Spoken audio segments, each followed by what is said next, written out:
മദ്യലഹരിയിൽ നല്ലില കെ.എസ്.ഇ.ബി. ഓഫീസിന്റെ ഗേറ്റിന് മുൻവശം കാർ പാർക്ക് ചെയ്ത് മാർഗതടസ്സം സൃഷ്ടിച്ച് ജീവനക്കാരെ അസഭ്യം പറഞ്ഞയാളെ പോലീസ് പിടികൂടി.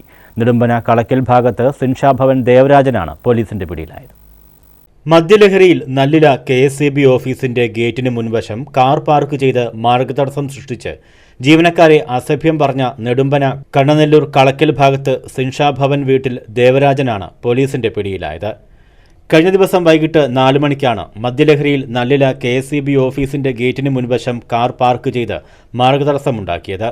ജീവനക്കാരുടെ ഡ്യൂട്ടി തടസ്സപ്പെടുത്തുകയും വൈദ്യുതി ബോർഡ് ജീവനക്കാരെ അസഭ്യം വിളിച്ച് 1 മണിക്കൂറോളം മാർഗതടസ്സം ചെയ്ത ദേവരാജനെ ജീവനക്കാരുടെ പരാതിയിൽ കൃത്യനിർവഹണത്തിൽ ഏർപ്പെട്ടുകൊണ്ടിരുന്ന സർക്കാർ ജീവനക്കാരെ തടസ്സപ്പെടുത്തി അസഭ്യം പറഞ്ഞതിനാണ് പോലീസ് ജാമ്യമില്ലാ വകുപ്പുകൾ ചുമത്തി കേസെടുത്തത്.